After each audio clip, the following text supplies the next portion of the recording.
Assalamualaikum warahmatullahi wabarakatuh. Perkenalkan, nama saya Dianti Tommy Putri dari kelas 3BD3 Akuntansi.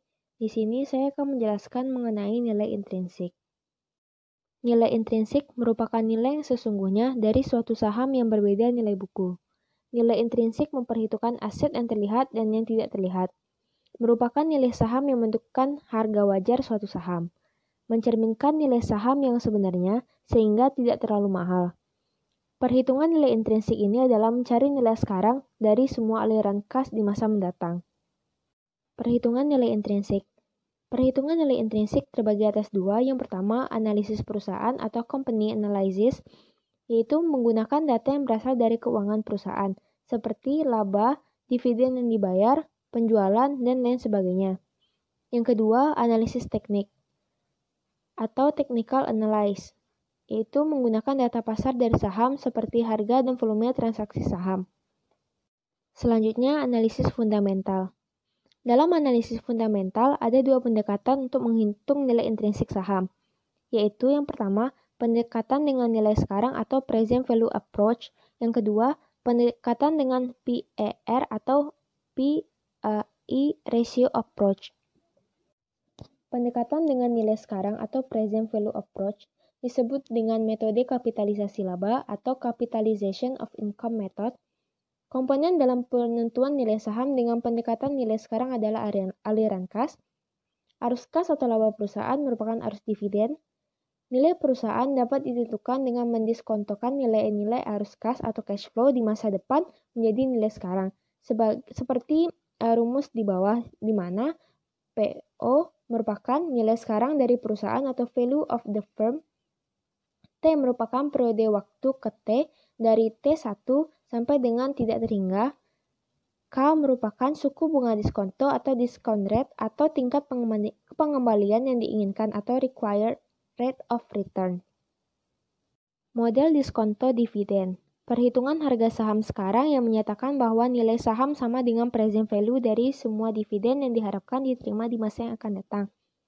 Dengan rumus P0 sama dengan D1 dibagi 1 ditambah K pangkat 1 ditambah D2 dibagi 1 ditambah K pangkat 2 ditambah titik-titik hingga D tidak terhingga dibagi 1 tambah K pangkat tidak terhingga. Pembayaran dividen tidak teratur.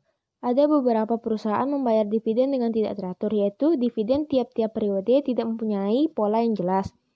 Untuk periode-periode tertentu tidak membayar dividen sama sekali, seperti saat dalam periode masa rugi atau dalam periode kesulitan likuidasi. Dihitung dengan menggunakan rumus model diskonto dividen. Contoh soal yang pertama, suatu perusahaan membayar dividen selama 5 periode sebesar 1.500, 2.000, 1.750, dan 2.500. Diasumsikan bahwa tingkat bunga diskonto adalah konstan sebesar 20% tiap periodenya.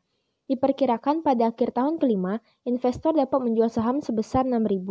Maka nilai intrinsik saham ini per lembarnya adalah sebesar. Maka kita dapat memasukkan ke dalam rumus dividen yang tadi, yaitu P0 sama dengan 1.500 dibagi 1 ditambah 0,2 pangkat 1 ditambah 2.000 dibagi 1 ditambah 0,2 pangkat 2 ditambah 1.000 dibagi 1 tambah 0,2 pangkat 3 tambah 750 dibagi 1 tambah 0,2 pangkat 4 ditambah 2.500 ditambah 6.000 dibagi 1 tambah 0,2 pangkat 5. Maka P0-nya adalah Rp6.995. Selanjutnya pendekatan price earning ratio atau PER. Perhitungan nilai intrinsik saham dapat juga menggunakan pendekatan PER atau price earning ratio. PER menunjukkan rasio dari harga saham terhadap earnings. Rasio ini menunjukkan berapa besar investor menilai harga dari saham terhadap kelipatan dari earnings. Misalnya PER-nya yaitu 5, berarti bahwa harga saham merupakan kelipatan 5 kali earnings perusahaan. Rumusnya yaitu PER sama dengan harga lembar per saham dibagi earning per lembar saham, di mana earning per lembar rumusnya earning perusahaan dibagi jumlah saham yang beredar. Maka contoh soalnya yaitu harga saham pada perusahaan XX saat ini adalah 10.000 per lembar saham. Dan tahun ini perusahaan memperoleh earning sebesar 11 juta.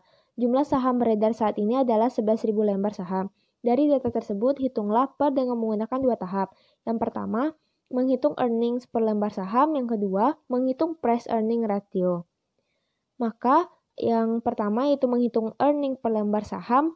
Rumusnya yaitu earning perusahaan dibagi jumlah saham yang beredar. Maka 11 juta dibagi 11.000 lembar. Maka hasilnya 1.000 rupiah. Yang kedua, menghitung price earning ratio. Maka rumusnya harga per lembar saham dibagi earnings per lembar saham, yaitu 10.000 dibagi 1.000 yaitu 10 kali. Sekian dari presentasi saya. Apabila ada kesalahan, saya mohon maaf. Wabillahi taufiq wal hidayah. Wassalamualaikum warahmatullahi wabarakatuh.